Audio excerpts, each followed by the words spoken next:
Nagpasalamat kita o dako gayon sa Ginoo. Labi na kay siya gayon ang nagaandam nato para karong adlaw sa Domingo o kita karon magkauban-uban labi na sa pag-fellowship uban ang dako kaayo ng kalipay na ginhatag gayon sa Ginoo lamang. So karon mga kaigsuuna nagauban sa inyo karon si Pastor Christian De Jesus, si Brother CJ De Jesus. Uban kita karon para makadal sa Ginoo labi na sa pagbasa sa iyang tulong kita makasabot masabtan nato ang iyang giya labi na sa ato ang pagbabasahon karon sa ato ang Bible Gospel Hour. Naka-assign ta karon sa Luke chapter 13 no, usa ka nindot na balasahon kay kani nagasangyaw gayud kung sa ang kaayo sa Ginoo labi na sa iyang gingharian na ginaandam para kanato. No? So, karon mga kaigsuunan, magbasa kita, no? Pero bago ta maabot ana, alis ta sa ato ang mga pag-greet, no? Sa ato ang mga kaigsuunan. Sa Bible Gospel Church na the Bible Gospel Hour na ginasponsoran sa ato ang Lord Jesus Christ Bible Gospel Churches diri sa Bohol, no? Sa mga kaubanan nato diha sa Albor, no, sa Bahi Albor, ang Lord Jesus Christ Bible Gospel Church diha sa Maydawis, diha sa Luway, Alegria, sa Calvario, diha pod sa mga kaigsuunan nato diha sa Hagna, sa Gindulman, sa Ubay, sa Lubang, sa Buenavista, no?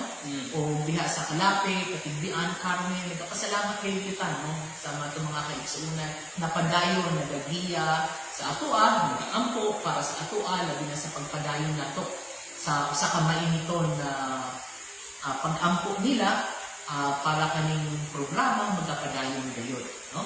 So, ginakasalamatan gyud nga ang Ginoo sa inyong tanan, labi na sa mga kaigsuunan nato, labi po, no? Dili sa Tagbilaran na kita naka-place dito sa Kagawad A. Manlangit Street, sa Dao District, no? Sa San Isidro, Dao District, dili sa Tagbilaran, no? So, ang sunod, no, ng mga pag-greet ang gihatag sa ako ang kauban karon si Brother CJ. Salamat Pastor niya. Ako po yung mga ipag-greet, no? Kay una-una ipag-greet po na ako uban na mga nag-views ato on different na mga platforms, no? So, karon nag-live stream ka sa Facebook, no? Kung kani po maabot sa uban ng mga platforms kay babot ang kining pasalamatan din nato ang kining Bible Gospel Hour na to maabot siya sa pila ka mga programs niya. So, ipang-greet ra po na ako kanang mga gabi ka ana. Ipang-greet po na ako ang mga different nga fellowships na nasa sulod sa ang simbahan, ang mga kauban sa Bohol Pastors and Workers na fellowship na pwede ang mga youth na mga kauban, no? So, naadal sa mga SPP, mga uban po na congregation na nagabi-gikan. So, pag-greet po na ako karon, kung nanay-gabi karon gikan sa medical mission team, no? Gikan sa liya kauban na doctor, fellow, pag-greet na mo na maayong buntag. Padayon po nga pag-pray nga fruitful kami hindi kami medical mission po nila. Kanya, namin rin nahibawan din nga anak ko yung mga gabi gikan sa eskwelahan sa Grace Christian School, no? Mga estudyante dira sa grade 9 class ng galang. No? So, ipag-agree po naman ninyo na maayong buntag ninyo. Salamat po sa Ginoo nga makauban mo kanamo o pamina diri sa pulong sa Ginoo. So, mara na ako nag-agree po. Okay, no? So, salamat sa Ginoo. So, dili ka maglangan na, muadi na ka sa ato ang pagpadayon sa pagbasa sa pulong sa Ginoo. Kay Bota, no, na dili mong taas kaayo na panahon na ginahati ka nato na may limit, no? Pero as much as possible, ato ang madunggan ang pulong sa Ginoo, matun-an, masabtan niya, kita gayon mabless pinaagi sa pulong sa Ginoo. No? So, basahon na ako nato sa Luke chapter 13, basahon na ako ang verse 1 at until verse 9, and then ambakan nato from verse 18 hangtod sa verse 30. No? So, mga kaigsuunan, kung na may mga Bible, malihog sunda ang mga maong pagbasa o unta kita gayud ma-bless no sa mga pulong. Basahon na ko no sa Luke chapter 13, basahin ko ang verse or basahin ni Brother CJ ang verse 1 up until verse 9, tapos ako naman ang magbabasa sa verse 19 or verse 18 hangtod sa verse 30, no? Okay. So pagasundan, sige Brother CJ, sige. Dito sa Luke chapter 13 verse 1. There were present at the season some that told him, the Galileans, whose blood Pilate had mingled with their sacrifices. And Jesus answering said unto them, Suppose ye that these Gentiles were sinners above all Gentiles, because they suffered such things? I tell you, nay, but except ye repent, you shall all likewise perish. Or those 18 upon whom they tower in Siloam, fell and slew them, and think ye that they were sinners above all men that dwelt in Jerusalem? I tell you, nay, but except ye repent, ye shall all likewise perish. He spake also this parable. A certain man had a fig tree planted in his vineyard, and he came and sought fruit thereon, and found none. Then said he unto the dresser of his vineyard, Behold, these 3 years I come seeking fruit on this fig tree, and find none. Cut it down. Why cometh it the ground? Verse 8, And he answering said unto him, Lord, let it alone this year also, till I shall dig about it and dug it. Verse 9 last, And if it bear fruit, well, and if it not, then after that thou shalt cut it down. Okay, no? So, salamat sa Ginoo sa iyang pulong o padayon na nato no sa bersikulo 18 hangtod sa 30. Giingon siya, unya miingon siya ngadto sa unsa ba ang gingharian sa Dios manisama. O ngadto sa unsa mutanda niini. Kini sama sa usa ka lugas sa liso sa mustasa nga gikuha sa usa ka tawo o giitsa ngadto sa iyang tamanan. O kini mitubo o nahimong dako nga kahoy o ang langgam sa kahanginan ni puyo diha sa mga sanga niini. O usab siya miingon, ngadto sa unsa ako mopakasama sa gingharian sa Dios. Kini sama sa ipakatubo nga gikuha sa usa ka babayi ug gitaguan diha sa tulo ka takos nga harina hangtod nga ang kinatibuk-an napatubo. Ug siya miadto lakas sa mga syudad ug mga balangay nga nagtudlo o nagapanaw paingon sa Jerusalem. Unya giingon ang usa adto kaniya, Ginoo, dugay ra ba ang maluwas? Ug siya miingon ngadto kanila, paningkamot sa pagsulod sa masigpit nga gamhaan. Kay daghan ako nagingon na kaninyo ang maningkamot sa pagsulod ug dili makahimo. Sa dihang ang agalon sa balay nakabangon na o nakasira na sa puntahan o kamo musugod sa pagtindog sa gawas o sa pagtuktok sa puntahan nga magaingon, Ginoo, Ginoo, abli kami.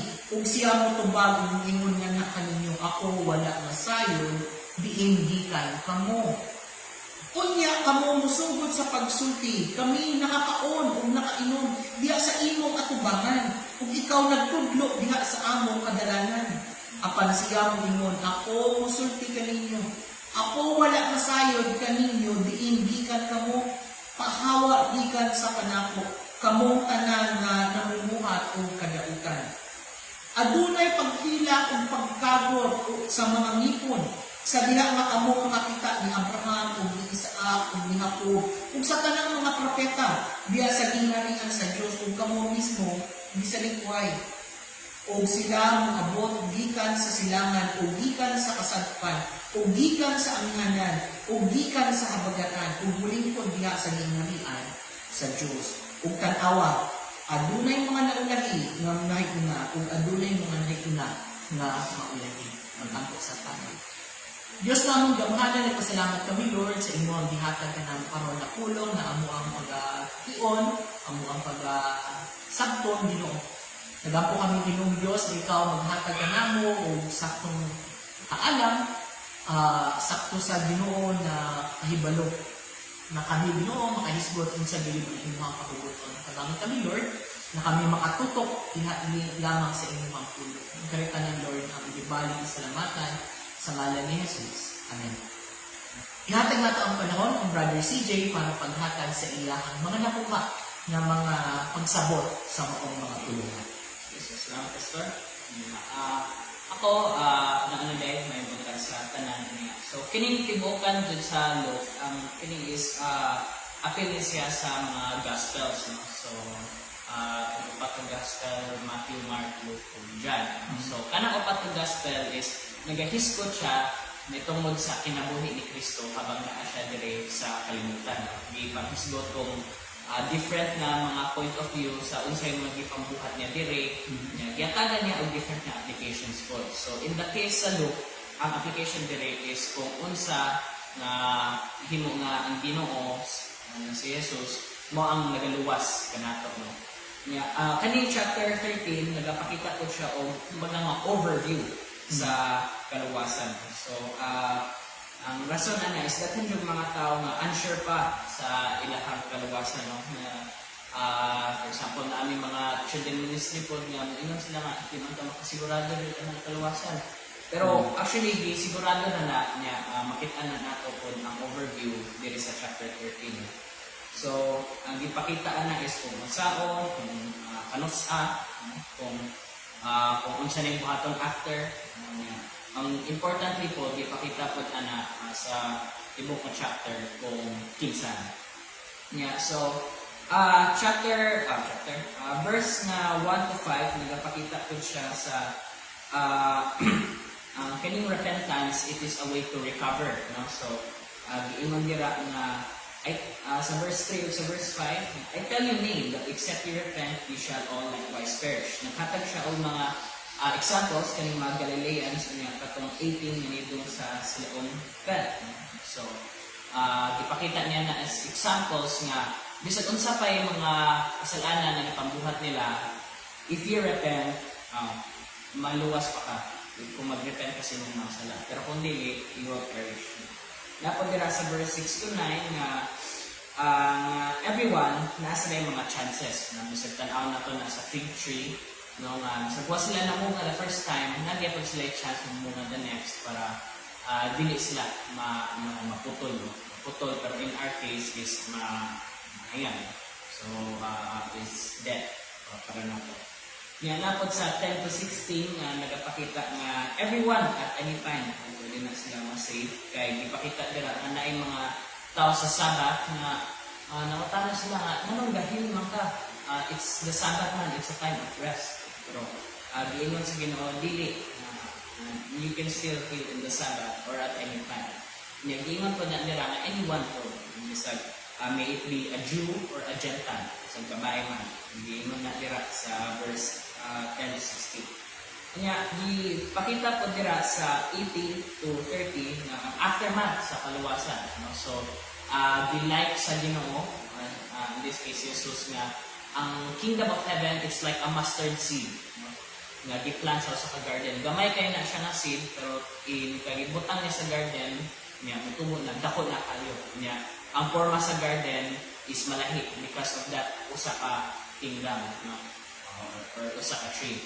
Napod dira is ipakita ko nga sa ka leaven. So patugog na yeast, no? So nagibutang sa pan, kanya ang ginahitabo sa pan tubo. So kining kingdom of heaven is very great. It can change into aspects, no? Kanya dapat sa 31 to 35 ipakita ko, no, ang pinaka-importante nga kung kinsa ang bukas na nato. Kung basahan na nato, may understand, kita na nato na the ending is Jesus yun, ang makaluwas ka nato. So, ang importante po dapat hibawaan ani is kining salvation is dili ni standard sa ubang tao. So, kining salvation is sa standard lang sa Ginoo. Ma-acquire lang nila nato sa standard ni Jesus. Dili pareha sa uban na dapat pa ka mag-worship ng ibang mga idols, dili ka magbuhat of other good works, pero ipakita dyan dire nga it's only by the standard sa Ginoo. kita na nato gitry nila na apilan o gamit nga ang Saba, pero dili na ang si Jesus gyapon ang sa makaluwas. No, nga ihatag ko ni pastor ang ihangapon ana sa standard. Okay, no? So, salamat sa Ginoo. So, mga kaigsuunan, sa ato ang pagbasa karon, makita nato no sa Luke chapter 13, iyahang ginapadayan, no? Ito yung kagandahan ng presensya ng Panginoong Yesus sa mundo. Kaya pinaagi sa iyahang pag-ani diri, iyahang ginapaklaro what really matters, no? Mismo siya nagsabi, no? What does it profit a man if he gains the whole world but loses his own soul? Instead, no? Makikita natin kung gaano ka-different yung sinasabi ng Panginoong Yesus, i-compare ni mo dire sa mga ginasulti sa mga katauhan, no? Most of the time, ang mga katauhan, like ang mga dili gayon nagatuo sa Ginoong Jesucristo, dili nagatuo sa Ginoo, para sa ilaha, the kingdom of heaven doesn't matter, no? Kaya nga, sa maraming mga tao, ang ginahimo nila, ang gingharian sa Diyos, ilahang ginabutang or ginabutangan nila ang ilahang kinabuhi sa gingharian sa Diyos. As if it's an option. No? Like, idugang nina ako sa ako ang kinabuhi. Kaning gingharian sa Diyos, ako ang idugang sa ako ang kinabuhi. Nagkapasabot na ang tao mismo, siya ang mo-decide kung ibutang niya o iyahang tangtangon. Pero mga kaigsuunan, dire sa mga gipangsultis ni Ginoong Jesucristo, makita natin na baliktad. Ang tao, ikaw mismo, mag-decide kung ibutang nimo ang imuhang kaugalingon diha sa presensya sa Ginoo. Dili nimo idugang, but instead ikaw mismo ang muhatag, ikaw mismo ang mubutang sa imuhang kinabuhi diha sa Diyos, sa atubangan sa Diyos. Kasi mga kaigsuunan, kaya nga nasabi natin na the kingdom of heaven, the kingdom of God matters. Kasi dumarating yung time na iniisip natin na tayo, yung isipan natin, is gunon na lang ang mga pangyarihan na kung ano ang gusto natin, kung ano yung na-desisyonan natin, kung ano yung nagiging standard natin, maoy mahimong kamatuoran sa imuha. Pero dili yun siya mga kaigsuunan.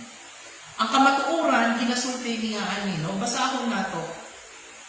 Sabi nga sa verse 1, no? Sabi nga, during this time, nandito, nakahalubilo niya yung mga Galileans, no? Kaya mo man taon sa ni mga Galileans, no? Sila tong mga na ay gipanglutos sila ni Pilate, no?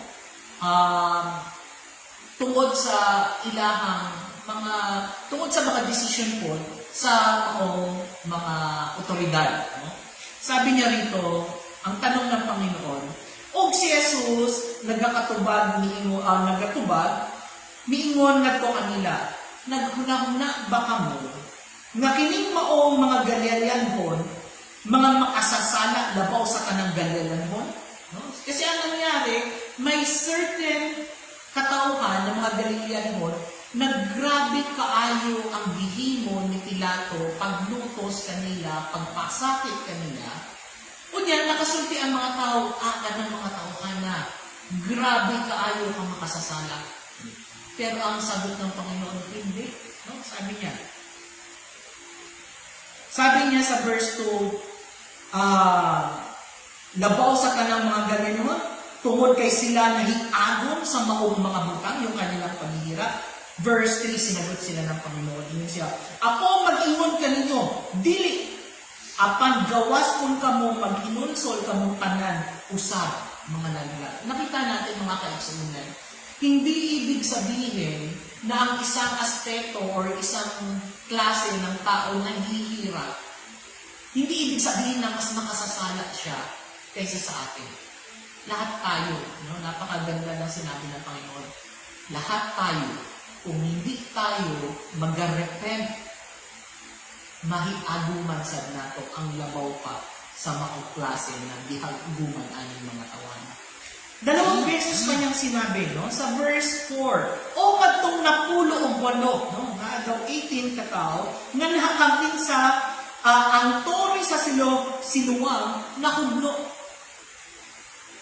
O nipatay kanila, nagunahuna ba kamo nga sila mas makasasala, labaw pa sa tanang mga tao nga nagpuyo sa Jerusalem?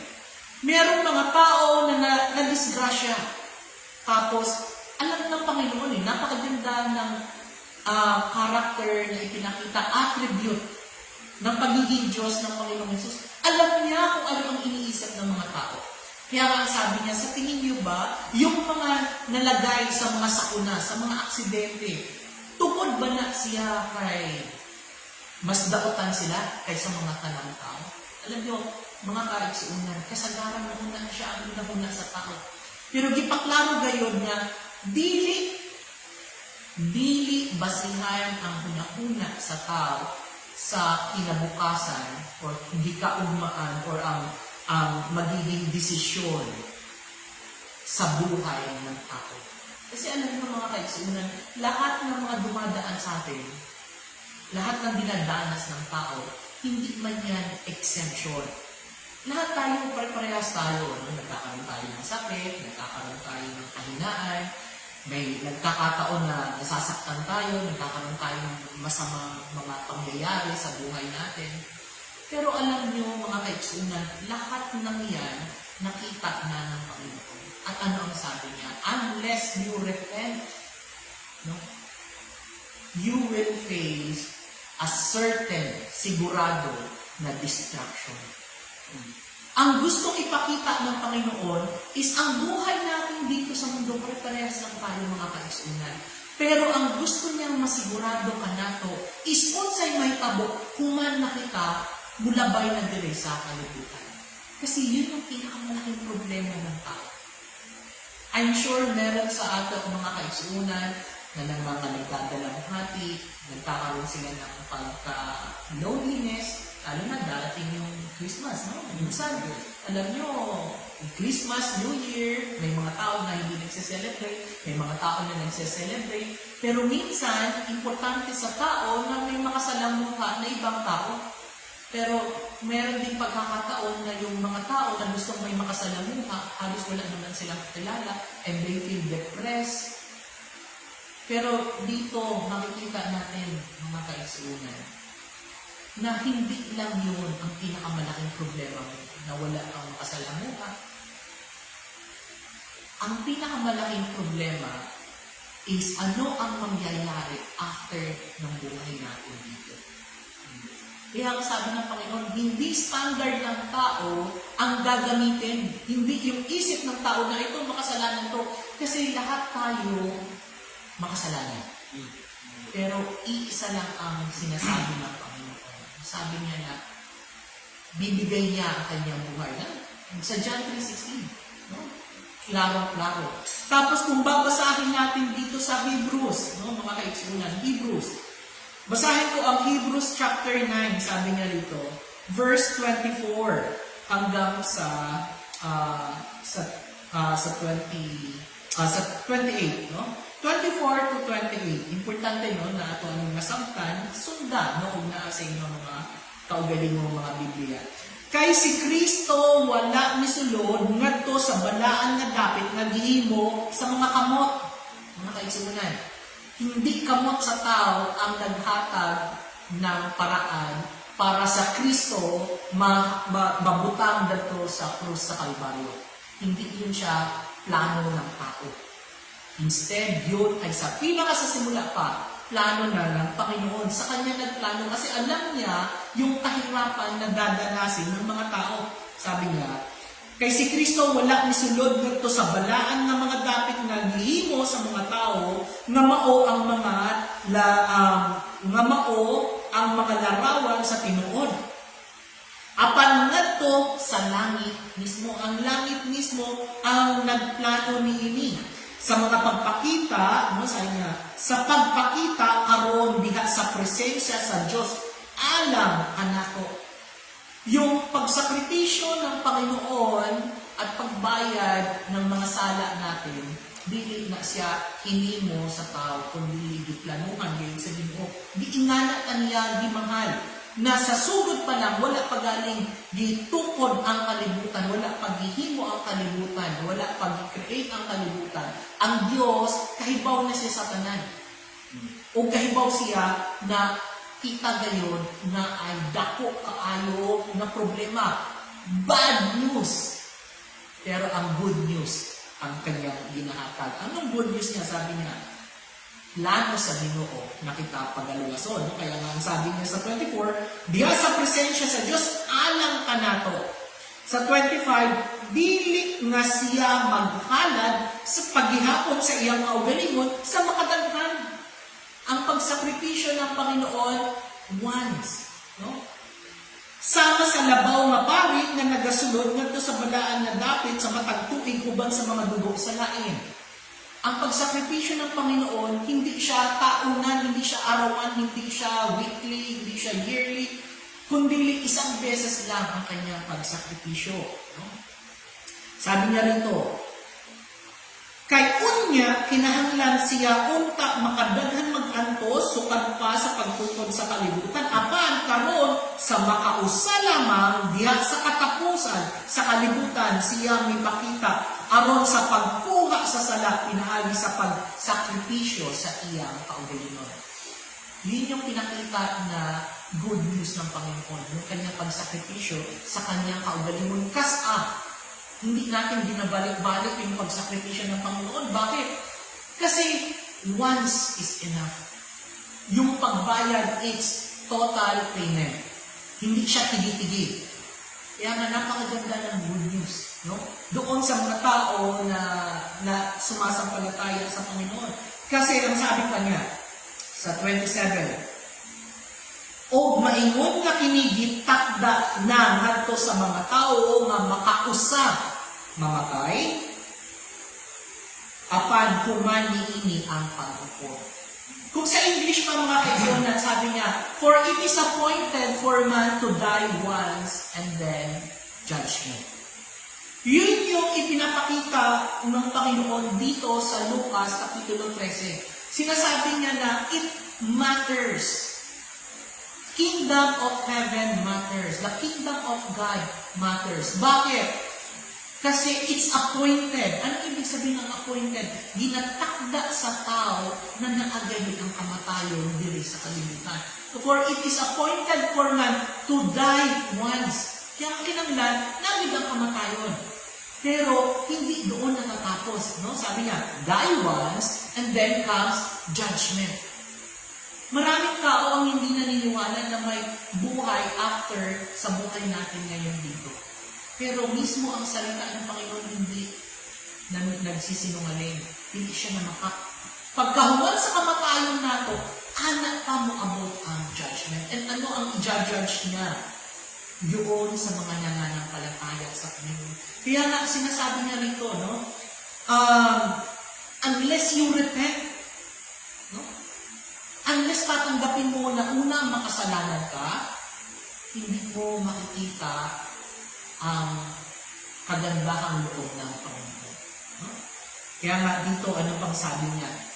In-explain ng Panginoon ano ba talaga ang kabuuan ng kingdom of God. Sabi niya, unto what is the kingdom of God like? Gusto niya ipakita kasi paano siya nakakapagpahayag nito? Mga kaigsunan kasi wala ng ibang tao na nanggaling sa langit para mag-explain kung ano ang katotohanan. Kasi ang tao, sabi nga niya, once, it's appointed for man to die once, pag namatay na yung tao, walang tao na bumabalik galing sa langit at nagsasabi pa siya kung ano ang nakita niya sa langit. Wala na. Kundi ang Panginoon lamang, kundi ang Panginoon lamang, ang Panginoong Jesus lamang ang nagpapakita ng kung ano ang kanyang nakita doon kasi galing siya doon. At ano ang sabi niya? Sabi niya, it is like a grain. Sabi niya, usa ka lugas sa liso sa mustasa. nga gikuha sa usa ka tawo o giitsa ngadto sa iyang tangnanan o gili mitubo o nahimong dako nga kahoy. Mga kaigsuunan, ang sinasabi niya rito is yung kingdom of God para siya napakaliit ng mustasa. Akala natin baliwala. Yung tao na may hawak-hawak doon sa mustasa, sa liso ng mustasa, sabi niya, liso ng mustasa pa rin. Pero nung itinapon niya doon sa kanyang garden, yung maliit na yun yung niluko sa tibuok niya na garden. Para bang yung kingdom of God, kapag nakita mo at itinanim mo, it will make a major change doon sa iyong pagkakataon. Kasi it will matter. It will always matter. Sabi pa niya, ano naman ang sinasabi niya rito? Ano ba? Kasi importante to, kaya ini-emphasize ng Panginoon sa makadlawang pagkakataon. Sabi niya, ngadto sa usa pakasama sa gingharian sa Diyos. Whereunto shall I liken the kingdom of God? Sa verse 20. At sabi niya, it is like, sa verse 21, kini sama sa igpapatubo nga gikuha sa usa ka babayi ug gitaguan diha sa tulo ka takos nga harina hangtod nga ang kinatibuk-an nga natubo. Sabi niya na mura na siya og usa ka yis, usa ka igpapatubo nga gibutang diha sa harina. Apan sa katong kadaghan sa harina, ang harina ning tubo bahala lang usa ka gamay nga igpapatubo. Kaya nga naman, it will always make a change. Mga kaigsuunan, importante na ato ang masangkan ang puno sa Ginoo na kita tanan gitagaan tsansa na makakaplag sa tinuod na kamatuoran. Na ang tanang mga tao, kadaghan sa mga tao, no, nagasalitway niini, no? Alam niyo mga kaigsuunan, apil ta anak. Pero tungod sa grasya sa Ginoo, kita nakakaplag unsa dayon ang kaayo sa Ginoo. Nakakaplag ta sa gugma, sa tinuod ng gugma sa Ginoo. Unconditional na gugma sa Ginoo. Wala siya nagalantaw unsa ato ang gibikanan, unsa ato ang mga nahimo, unsay ato ang gikadaan, unsay ato ang ginasaligan. Sabi niya, manampalataya ka. You believe. No? Yun yung hinihingi ng Panginoon sa atin. Yun yung kanyang gusto na makamtan natin. Sabi niya, believe. For God so loved the world that He gave His only begotten Son, that whosoever believe, whosoever, kahit sino, walang criteria, whosoever believe in Him shall not perish. Kasi pinakita niya na kung ano yung dinarian niya. No? Ano yung magiging basihan. O it is appointed for man to die once, then comes judgment. No? Kaya nga, sabi niya rito, no? Sabi ng kanyang mga apostoles, sabi ng kanyang mga kasama doon, sabi niya, unya miingon sa verse 23, unya miingon ang usa ngadto kaniya Ginoo, Jumay raba ang maluwas, ug siya miingon ngadto kanila. Paningkamot sa pagsulod sa masigpit na gamihaan kay daghan ako mag-ingon nga kaninyo, ang maningkamot sa pagsulod dili makahimo. No? Ang maningkamot sa pagsulod, no, sabi niya, strive to enter in at the straight gate. For many, I say unto you, will seek to enter in.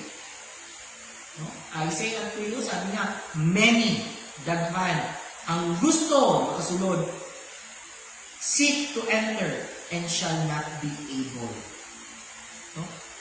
Bakit sinasabi niya na marami? Kasi daghan karon, hangtod karon mga kaigsuunan, nalingkamot sa pagsulod, ginapangita sa ilang kaugalingon kung saan pagsulod sa gingharian. Pero kahibawtan mga kaigsuunan sa katibukan sa Bible, walay kaya ang tao na sa iyang kaugalingon makasulod sa gingharian sa Diyos, except sa usa lang. Sabi na pa niya, I am the way, the truth, and the life. No one can go to the Father except through me. Hangtod dili ka motuon sa mga gipangsulting kamatuoran ni Ginoong Jesucristo, wala gayoy mahitabo. O ang Diyos mismo ang nagsulti. The kingdom of God will always matter.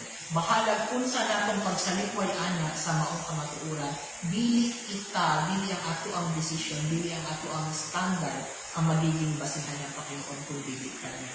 Paano ba ang kanyang standard? Sabi niya,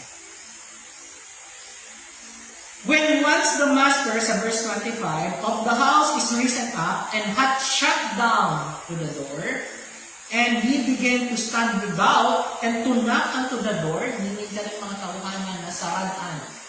Anong sabihin ng nasaradan? Naubusan na ng time. Nasaradan naman. Alam niyo, lahat tayo, dahil dito sa kalibutan, we have limit. Meron tayong limitasyon.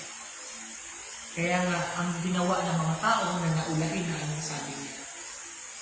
Nagatuktok sila sa pultahan na nagaingon, Ginoo, Ginoo, ablihi kami og siya nga nagaingon. Siya nito ba bumingon nga na kanyo. Ako wala masayod, diin gikan kamo. Alam niyo, anong ibig sabihin nito? Yung mga nagatuktok, kato yung mga nakisalaan. Kaya nga naman, inidiya sila sa tinuod ng dalan. Namasaan sila. Kaya nga anong sabi ng Panginoon, wala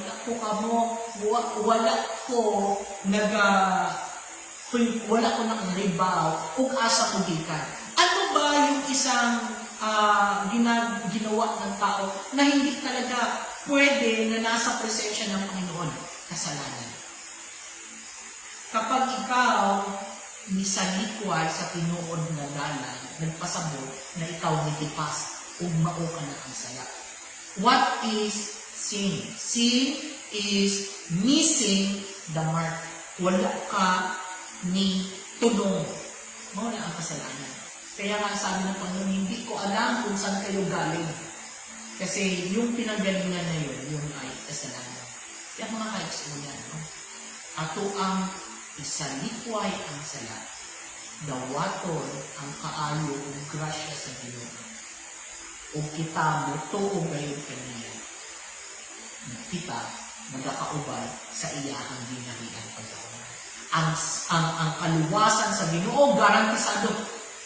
Mauna siya na makaingon gayon ka. Luwas kita. Kaya kung siya nagagarantiya, no? Kaya nga, wingong tanay, mga tao nagasulti na, makasala pa man ko. Katong imuhang sala, gibay na. Ang imuhang sala sa una, karon o sa umaabot, gibay na siya. Sabi nga, doon sa libasa natin sa Hebrews chapter 9, for Christ offered Himself once and for all. Lahat. So, Pastor, ano yung nangyari sa salat mo, sa sayop na imong bilhin mo karon? Nangayon gibay na, pero ikaw mismo dapat makahibaw nakatulog sa iyo. Kung kana siya mahibalaan lang nimo, pinaagi sa tulong sa Ginoo. Unya mo talikod ka anak, ay kahibalaan man nimo. No? Kahibaw ta mga kaigsuunan na ang kaluwasan sa Ginoo. Kasi dili siya balik-balikon na to. Nakasalan na po ka, ilansang na po si Kristo para mahindluan pa, no? Ang tanan na akong sala sa una karon sa umaabot, gibay para sa iyo. Nga na kanya, gihigog na. No?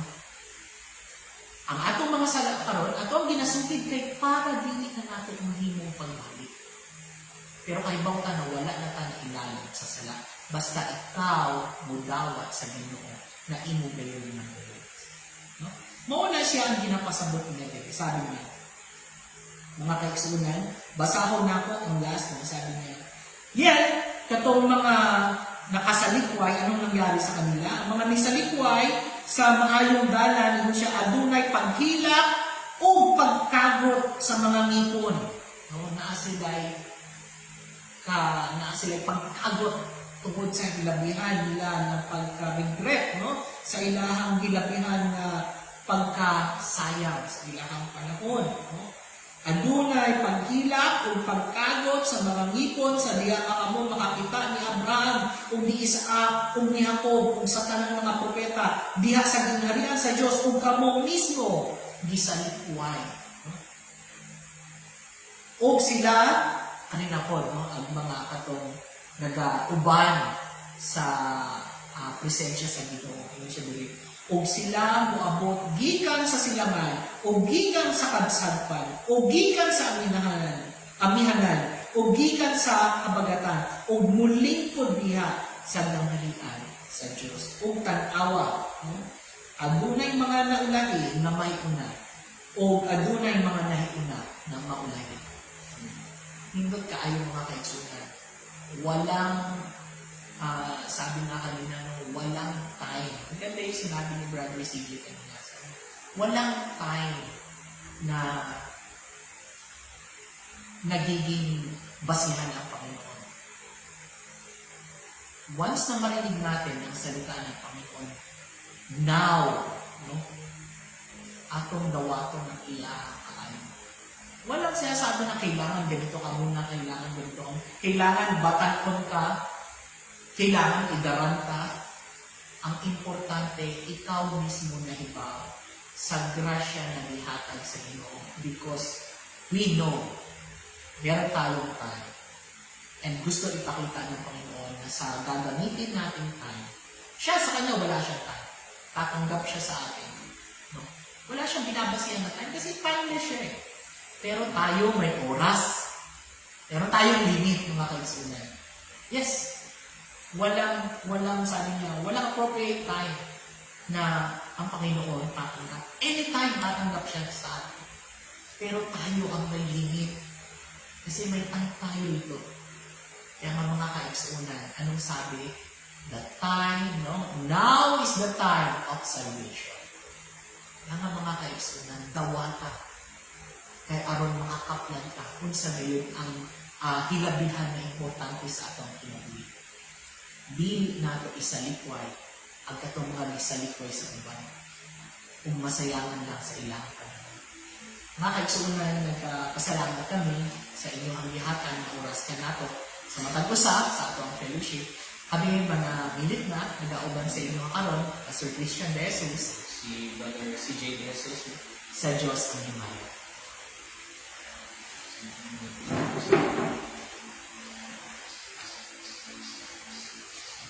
Good morning daw from Bethel Jane Magingkong. Morning!